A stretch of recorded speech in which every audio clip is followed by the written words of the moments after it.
there are other ideas that they could have passed that would do that. In fact, 21 states have a true open primary. They're constitutional, they're popular. A true open primary means they abolish the whole idea of voters being a registered member of a party. The voter form doesn't ask the question. So every voter shows up at the primary polling place. The voter is free to choose any party's primary ballot. But every party has its own primary ballot and its own nominees. There's no sensible reason why the proponents didn't do that instead. In fact, I mentioned that to former Assemblyman Fred Keeley, and he said, yeah, I like that. That's for me. But the reason we couldn't bring up these ideas is, as the others have mentioned, this bill was created at 3 a.m. by taking another old bill on toxic waste. They took that out, put in this stuff. It was all passed in 3 hours. Nobody knew what they were doing. Nobody testified. The process is horrible. No, I'm just going to add or respond to that, in that there are a number of parties here in California, because you have voters who don't like the two parties that run California. What this is going to do is guarantee that the only two parties will be the parties that voters, or at least a number of voters, say that are Peace and Freedom or Green or American Independent. It's going to guarantee that they're going to be forced to vote for the parties that they didn't like in the first place. So I think that just kind of follows that those people will have no one to vote for in the general election. I mean, I won't. I mean, generally, I don't like Democratic or Republican candidates, generally. That's why I'm a member of the Green Party. So I'm not going to, I have no one to vote for at the general election. What do we do to get more equal footing for these third parties, the independent parties? What do we do then to get more equal footing for them to be able to compete against the endless money machines of the two majors? You know, I think all the smaller parties in California agree that, you know, most democracies in the world have a system called proportional representation. And that is where the parties are represented in direct proportion to the number of votes they get in the general election. Now that's a way of opening up the system and having all parties being as participants. That's what we support, at least the smaller parties, and it would open up the system.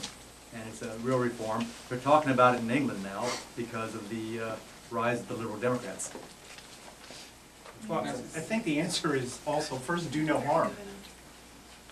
This system, categorically, in Washington, they went from 45 candidates down to 12. In the primary. In the primary. Why? Because they knew they couldn't make it to November. And if you don't have a candidate to root for, you're going to vote less. An important dynamic for people to understand is there is a slow migration out of the San Francisco Bay Area and the LA Basin of right-of-center voters east. So in the LA Basin, populating what, Riverside and San Bernardino, in the San Francisco Bay Area, moving generally east. Why is that? Because people are associative beings. They like to hang out with others like them. So already, LA and San Francisco are getting deeper blue. Now, if you're a Republican in either one of those two places, under this system, by and large, there'll be enclaves, or ghettos as he referred to. By and large, you'll have no Republican to vote for Assembly or Senate. So you're going to do two things, likely. Not vote, or move. So this is going to create deeper blue in LA, deeper blue in San Francisco, deeper red in the Central Valley, and you'll get the opposite of what they wanted. So first, do no harm and give these people a chance at the ballot box. Real quickly. You ask about how can we increase voter turnout and democracy in the state. There's a bunch of things they could think about. 2 days for election day, same day voter registration. You know, petition requirements could be lowered. People could be. When? All mail voting also increases turnout. Yeah, mail voting. So there's a number and proportional representation. We're going to start with instant runoff voting in a number of Bay Area cities now. All of those lower the bar to participation, especially the same-day voter registration, where you walk in, show your identification, and you're a voter. Oh, go ahead. I'd like to add that adjusting how campaign funding is done would make a very big difference. Right now, there's always a money primary before there is a real primary. And the only way even Republicans and Democrats get to run their candidates with a good chance of getting to the November election is by having very big money ahead of time. We also need to have equal media access for third-party candidates. I know in Sacramento the media is fairly good about it. I know in some communities they aren't. There used to be an equal access, equal media time law, and I think it ended in the 90s on the national front. We need to have a chance to have improved campaign financing laws so there isn't a real money primary that eliminates people like Dennis Kucinich, who is an excellent Democrat candidate. When he wasn't winning the money primary, he got knocked out of the running. Prematurely, maybe, because a lot of people would have voted for him.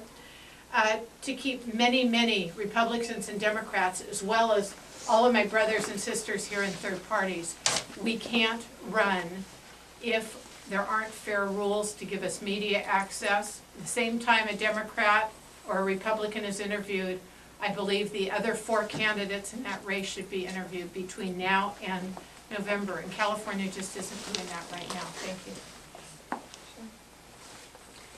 The American Independent Party has an entirely different proposal. I will not detail it now. They'll have its own press conference called the California Caucus.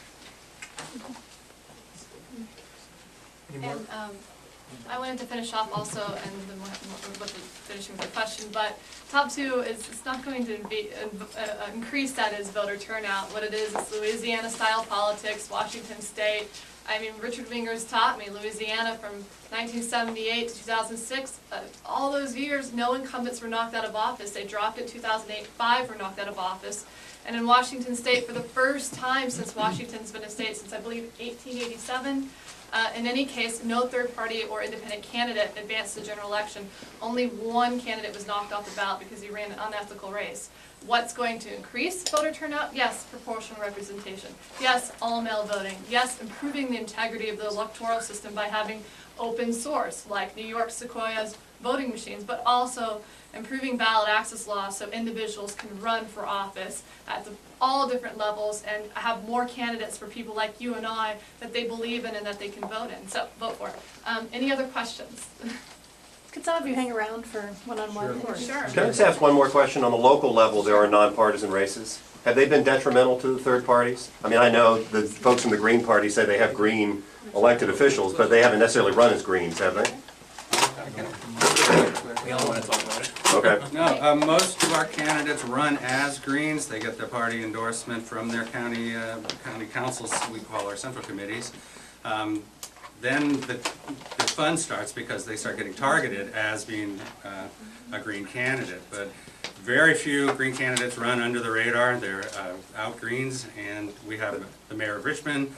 There's city council majorities in Marin County. But they're elected in nonpartisan elections. They're elected in nonpartisan elections, but you know which party people are representing. When there's a race for mayor in San Francisco, you know who the Democrat is, who the Republican is, and you know who the Green is because they put it on all their literature, and all their literature is, you know, it says endorsed by the Green Party or some leader. But that hasn't hurt your party, sir, if I have to just, it's a Green question first. No, it hasn't hurt us in the nonpartisan field, but there's, I call it the partisan ceiling. We get to the point where you say, if I had served, I haven't, but if I had served on a city council or a county board of supervisors, and then, hey, I want to run for the assembly, we're completely locked out of that. Even before Prop 14. I mean, we've had one person in the assembly, which was Richard would probably have to explain it. It was an open primary, but each party's candidate went forward to the general instead of this one, which is 0 parties. Your party label doesn't matter, really. It's only the top 2 vote getters. So what locks you out, though, of the assembly?